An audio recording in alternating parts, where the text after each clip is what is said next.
Halo, Assalamualaikum warahmatullahi wabarakatuh. Apa kabar Ananda semuanya? Semoga kita semua selalu dalam keadaan sehat ya. Jangan lupa di masa pandemi ini kita harus selalu menjaga kesehatan kita dengan taat mematuhi protokol kesehatan dan selalu mengonsumsi makanan yang sehat dan bergizi agar imunitas tubuh kita menjadi kuat.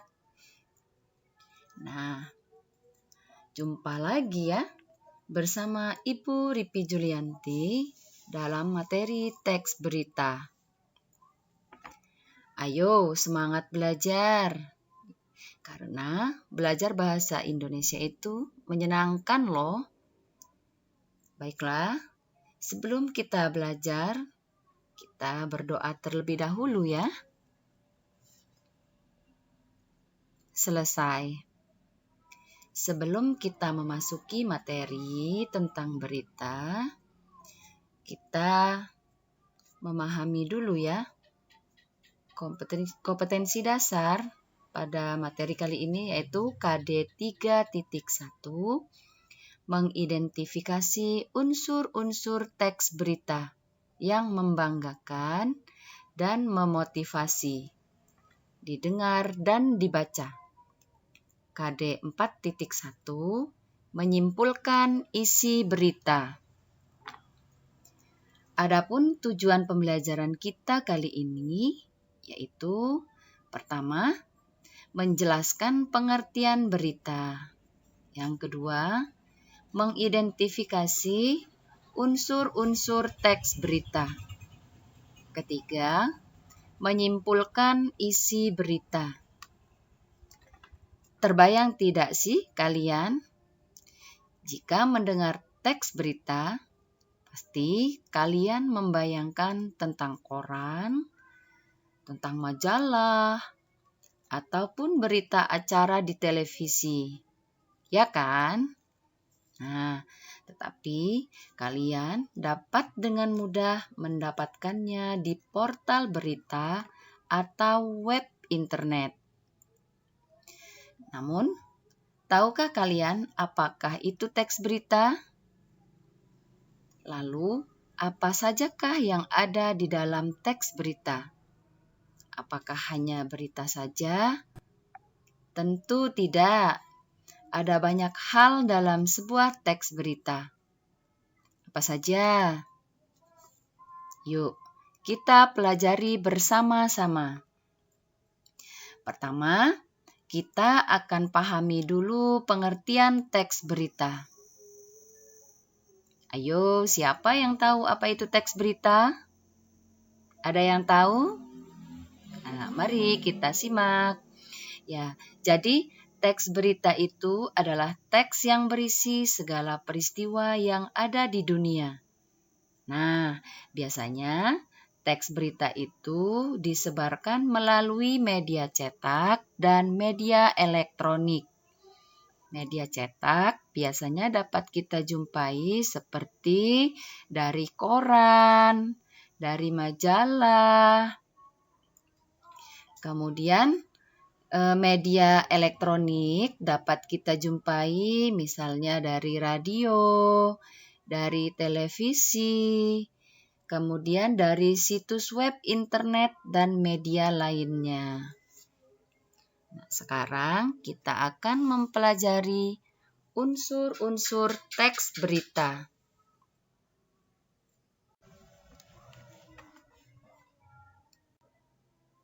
Unsur-unsur teks berita dikenal dengan 5W plus 1H, atau agar kita mudah untuk mengingatnya ya, dalam bahasa Indonesia juga dikenal dengan istilah adik Simba. Apakah itu 5W plus 1H? Pertama, 5W. W yang pertama adalah what.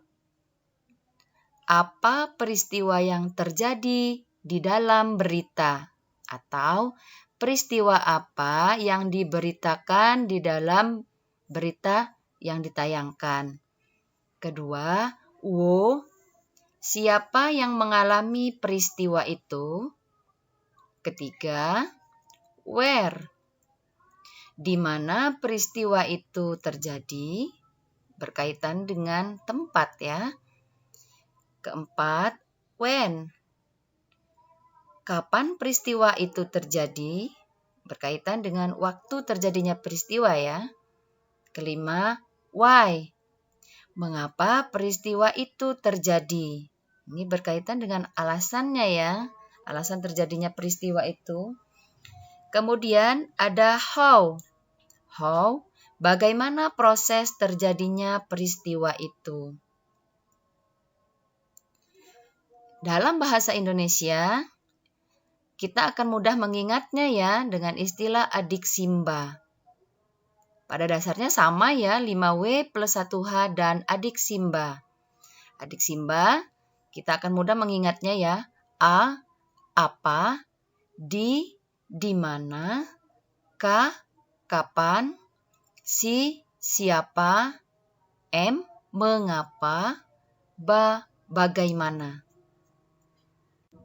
Nah, selanjutnya kita akan membaca sebuah teks berita. 10 hari menjelang Lebaran, Sabtu 15 November, pelabuhan penyeberangan Merak mulai dipadati truk. Truk-truk tersebut mengangkut barang non-9 bahan pokok atau non-sembako. Tingginya arus truk dalam 2 hari terakhir berkaitan dengan adanya larangan melintas bagi truk non-9 bahan pokok atau non-sembako pada tanggal 21 sampai 25 November. Larangan tersebut berlaku bagi truk bersumbu lebih dari 2, truk gandengan, truk tempelan, dan truk kontainer. Penumpukan truk bersumbu 2 tersebut, seperti di Pelabuhan Merak, menyebabkan antrean truk sekitar 100 meter dari pintu masuk kapal. Antrean terjadi di dermaga 1 hingga dermaga 4. Tetapi, antrean tersebut masih dalam batas normal.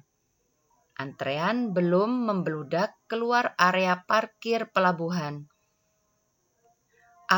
Akibat penumpukan truk itu, beberapa sopir truk mengaku harus menunggu sekitar 2 hingga 4 hari untuk bisa masuk kapal. Sumber Kompas dengan beberapa penyesuaian. Dari teks berita yang baru saja kita baca, kita akan menentukan pokok-pokok berita atau unsur-unsur yang terdapat di dalam berita tersebut. Nah, unsur-unsur itu meliputi 5W plus 1H tadi ya, atau bisa kita mudah mengingatnya menjadi adik simba ya. Pertama, peristiwa apa yang terjadi? Kedua, siapa yang mengalami peristiwa itu? 3, di mana peristiwa itu terjadi? Keempat, kapan peristiwa itu terjadi? Kelima, mengapa peristiwa itu terjadi? Keenam, bagaimana proses terjadinya peristiwa itu? Jawabannya adalah apa peristiwa yang terjadi? Ya, dalam berita itu, peristiwa itu ya memberitakan mengenai padatnya pelabuhan Merak. Kemudian, siapa yang mengalami peristiwa itu? Yang mengalami peristiwa itu adalah truk-truk pengangkut barang non-sembako atau non-9 bahan pokok. Ketiga, di mana peristiwa itu terjadi? peristiwa itu terjadi di Pelabuhan Penyeberangan Merak.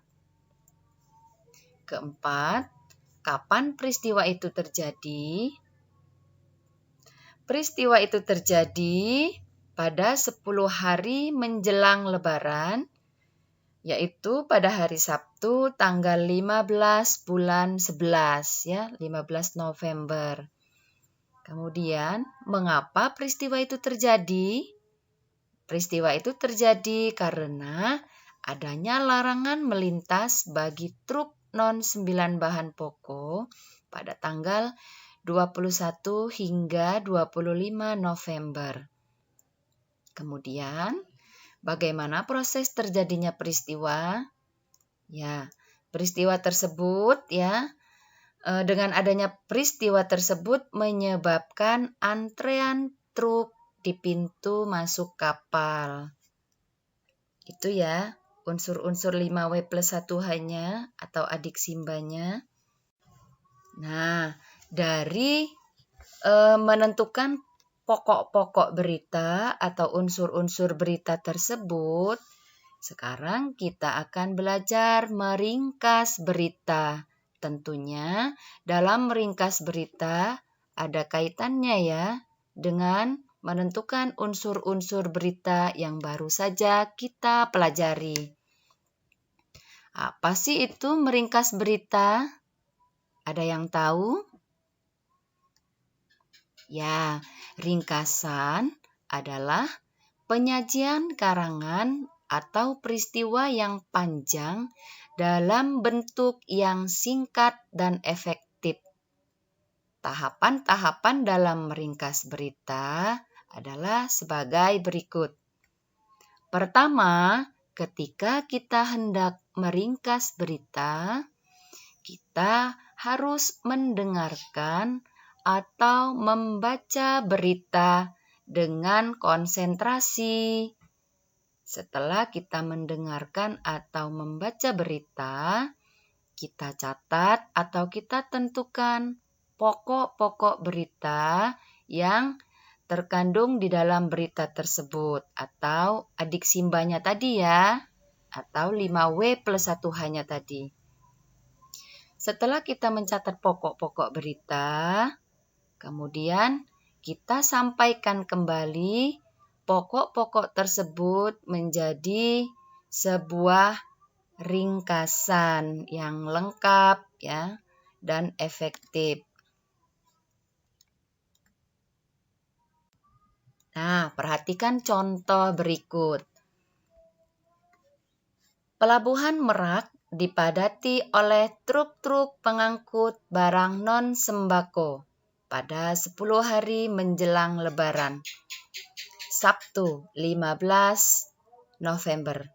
Kondisi tersebut disebabkan adanya larangan melintas bagi truk non-9 bahan pokok pada tanggal 21 sampai 25 November. Teks di atas merupakan sebuah ringkasan berita tentang kondisi Pelabuhan Merak menjelang Lebaran. Teks di atas disusun berdasarkan unsur-unsur pokoknya. Sebagaimana yang telah kita ketahui bahwa unsur-unsur berita dapat kita pahami dengan cara mengajukan 6 pertanyaan tadi. Apa, siapa, kapan, di mana, bagaimana, dan mengapa. Keenam kata tanya itulah yang dapat memandu kita di dalam meringkas teks berita. Mudah kan? Nah, setelah kita belajar menentukan unsur-unsur di dalam teks berita, hingga kita meringkas teks berita, sekarang kita akan belajar bagaimana caranya menyimpulkan berita. Adakah yang tahu apa itu kesimpulan? Ya, kesimpulan merupakan sebuah gagasan yang tercapai pada akhir pembicaraan. Dengan kata lain, Kesimpulan adalah hasil dari suatu pembicaraan. Di dalam sebuah kesimpulan harus memuat unsur-unsur berita dengan rumusan yang lebih ringkas. Dengan demikian, kesimpulan tentang isi berita harus memanfaatkan ringkasan kita sebelumnya terhadap pokok-pokok informasi yang kita peroleh dari berita tadi. Pokok-pokok informasi berpatokan dengan adik Simba atau 5W+1H. Perhatikan contoh berikut ini. Pernyataan ringkasan yang sudah kita lewati tadi ya. Pelabuhan Merak dipadati oleh truk-truk pengangkut barang non-9 bahan pokok pada 10 hari menjelang Lebaran, Sabtu 15 November. Kondisi tersebut disebabkan adanya larangan melintas bagi truk non-9 bahan pokok pada tanggal 21 sampai 25 November. Dari pernyataan ringkasan tersebut, dapat kita ambil pernyataan kesimpulan. Kesimpulannya adalah berita tersebut menyampaikan informasi tentang padatnya Pelabuhan Merak oleh truk-truk pengangkut barang non-9 bahan pokok pada 10 hari menjelang Lebaran. Nah, itu tadi ya. Bagaimana? Mudah kan dalam menentukan unsur-unsur teks berita hingga meringkas teks berita sampai menyimpulkan teks berita. Mudah-mudahan apa yang kita pelajari kali ini dapat bermanfaat dan dapat menambah ilmu pengetahuan kita ya. Baiklah, sampai jumpa lagi ya di video pembelajaran berikutnya. Semangat belajar, semoga apa yang kita terima kali ini dapat menjadi penyemangat kita dalam terus belajar. Terima kasih. Wassalamualaikum warahmatullahi wabarakatuh.